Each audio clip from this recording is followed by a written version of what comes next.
வாழ்க வையகம், வாழ்க வையகம், வாழ்க வளமுடன். அருளாசன் அருள் தந்தை வேதாத்திரி மகரிஷி அவர்களும் ஒட்டுமொத்த மகான்களும் இறைநிலையும் என்னுள் சூக்குமமாக எழுந்தருளி இன்றைய நாட்காட்டி வரிகளுக்கான கவிவரிகளையும் அதற்கான விளக்கத்தையும் சிறப்பிக்க வேண்டுமாய் சங்கல்பம் மேற்கொள்கிறேன். அனைவரையும் பணிவோடு முதற்கண் வணங்கி ஆரம்பிக்கலாம் என்றிருக்கிறேன். அனைவருக்கும் இனிய காலை வணக்கம். வாழ்க வளமுடன். சாமிஜியினுடைய இன்றைய நாள்காட்டி வரிகள். உன் மதமே உலகத்தில் உயர்வென்று பேசுகிறீர். எம் மதத்தாரிடம் இல்லை ஏழ்மை பஞ்சமா பாதகங்கள் என்று சுவாமிஜி நமக்கு இந்த நாள்காட்டி வரிகள் கொடுத்திருக்காங்க. இதற்கான கவிதை வரிகள். தன்முனைப்பு அருகுணம் பஞ்சமா பாவம் தயவின்றி பிறருடைய சுதந்திரம் பறித்தல் வன்முறைகள் ஏழ்மை பிறப்பொருள் கவர்தல் வாழ்க்கையில பெண்ணினத்தை வருந்தவிடல் என்ற கண்ம விடைகள் எடாமல் காக்கும் மதம் ஒன்று. கடவுள் நெறிக்கு ஒத்த மதம் கலந்தமற்ற ஒன்றாம். என் அருமை நண்பா, நீ அறிந்திருந்தால் சொல்வாய், அத்தகைய உயர் மதத்தை நாம் எல்லோரும் ஏற்போம் என்று சுவாமிஜி நமக்கு இந்த கவிதை வரிகள் கொடுத்திருக்கிறாங்க. வள்ளுவ பெருந்தகை சொல்லும் போது, கோலில் பொறியில் குணமுளவே என் குலத்தான் தாளை வணங்கா தலை என்று வள்ளுவ பெருந்தகை சொல்றாங்க. திருச்சி தாய்மானவர் சொல்லும் போது, எல்லோரும் இன்பற்றிருக்க நினைப்பதுவே அல்லாமல் வேறொன்று அறியேன் பராபரமே என்று தாய்மானவர் சுவாமிகள் சொல்றாங்க. நாள்காட்டி வரிகள் என்ன சொல்லுது? உன் மதமே உலகத்தில் உயர்வென்று பேசுகிறேன். எம் மதத்தாரிடம் இல்லை ஏழ்மை பஞ்ச பாதகங்கள். எல்லா மதங்களும் பார்த்தீங்கன்னா, இந்து மதம் இருக்கு, இஸ்லாமிய மதம் இருக்கு, கிறிஸ்தவ மதம் இருக்கு, புத்த மதம் இருக்கு, சமண மதம் இருக்கு. இப்படி எண்ணற்ற மதங்கள் தோன்றி இந்த மதங்கள் எல்லாம் நல்ல நற்போதனைகளை உண்மை உணர்ந்த மகான்கள் மக்களுக்கு நல்வழிப்படுத்துவதற்காக நற்போதனைகளை சொல்லி வைத்ததுதான் மதங்கள் அனைத்தும். அவர்கள் அந்த சத்தோடு கொஞ்சம் மக்களுக்கு விருப்பத்தோடு அதை கொடுக்க வேண்டும் என்பதற்காக சில சடங்கு சம்பிரதாயங்களை வைத்திருந்தாங்க.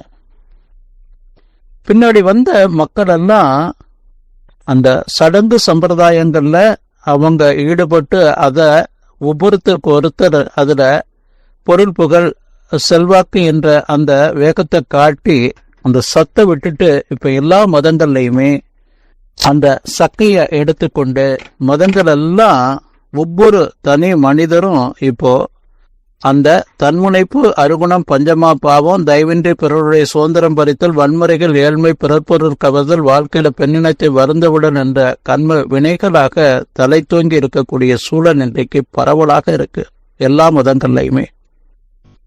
நம்ம எண்ணற்ற மதங்களை எடுத்துக்கொள்ள வேண்டியதில்லை.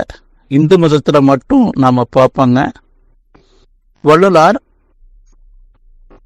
அதே போல தாயுமானவர் வேதாத்திரி மகரிஷி.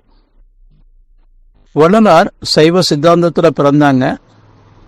அவங்க காந்தத்தை பத்தி கந்தன் என்று பேசினாங்க, சக்தியை பத்தி பேசினாங்க, அந்த பூரணமான சிவத்தை பத்தி பேசினாங்க. சைவ சித்தாந்த மக்கள் எல்லாம் வள்ளலார் நம் குலத்துல தோன்றிய மகான் என்றார்கள். வள்ளலார் இந்த பேரியக்க மண்டலம் முழுவதையும் அருட்பெரு ஜோதியாக பார்த்தாங்க, கண்ணன்னாங்க. அப்போ சைவ சித்தாந்த மக்கள் எல்லாம் ஏதோ நம்முடைய அந்த சைவ சித்தாந்தத்தை விட்டு தத்துவத்துல மாறி போறாரே என்பது போல அவர்கள் எல்லாம் அப்படியே அந்த தத்துவத்தை ஃபாலோ பண்ண அவங்க விரும்பல. வள்ளலார் அவர்கள் இறுதியாக சொல்றாங்க, காந்தம் என்றால் என்ன, சிவசக்தி என்றால் என்ன, கந்தன் என்றால் என்ன, கண்ணன் என்றால் என்ன, ராமர் என்றால் என்ன, ஆதியாக இருந்தது சுத்த வெளி, அது மலர்ந்ததற்கு பிறகு அருட்பெருஞ்சோதி என்று சொல்றார். அருட்பெருஞ்சோதி அருட்பெருஞ்சோதி தனிப்பெரும் கருணை அருட்பெருஞ்சோதின்னு சொல்றார். வேட்டுக்குப்பத்தின அந்த ஈசானிய அறையில தைப்பூசத்திலிருந்து 3வது நாள் அவர் ஜோதியாகும் போது சொல்றார், கடைவிரித்தேன் கொள்வார் யாரும் இல்லை, கட்டிவிட்டேன் ஆனால் மீண்டும் அச்சில் ஏற்றுவேன், ஆகாவிடை நிலாவில் ஏற்றுவேன், நான் இப்போது இந்த ஊன் உடம்பில் வந்திருக்கிறேன், அண்டங்கள் எங்கெங்கும் சென்றாலும் அங்கெங்கும் வருவேன், அனைவரையும் திருத்தி விடுவேன், அஞ்ச வேண்டாம் என்று சொல்றாங்க. இறுதியாக சொல்றது நாட் ஈவன் சிங்கிள் பர்சன்கிறாங்க. வள்ளலார் ஏண்டு வேதாத்திரி மகரிஷி ஸ்டார்ட் என்று சொல்லலாம். ஒரு கூட்டுக்குள் அடைபட்டது கூடுவாஞ்சேரியில் வேதாத்திரி மகரிஷி அவர் அடைபட்டது மலர்ந்தது அன்றைய மதராசில். அவர் மலர்ந்து மனம் பரப்பியது இந்த மண்ணுலகெல்லாம். அவர் இறைவனை தேடியது பிரபஞ்ச வெளியிலே, கண்டு கொண்டது காந்த தத்துவத்தை. அமர்ந்தது ஆழியாறில். அவர் மணிமண்டபம் அமைந்ததும் ஆழியாறு. தாய்மானவர் திருச்சியில.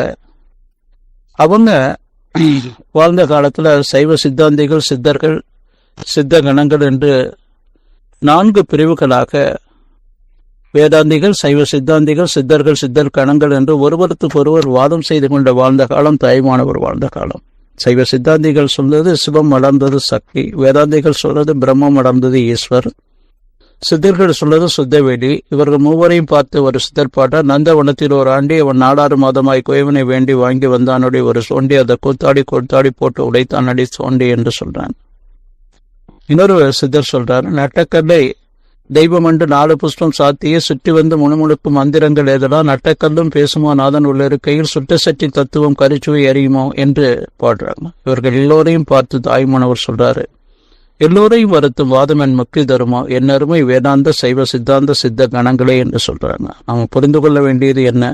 நம்மளை நாம முழுமைப்படுத்தி கொண்டு நாம இறையொத்த தன்மைக்கு மாறி நின்று அந்த தெய்வீக தன்மையோடு எந்த விதமான ஒரு பாசிட்டிவுக்கு புறம்பா நம்ம வாழாம பாசிட்டிவோடு வாழ்வதுதான் இறை வழிபாடு என்று சொல்லி, அதுதான் மதங்கள் அனைத்தும் போதித்தது என்பதை உணர்ந்து நாம வாழணுங்க.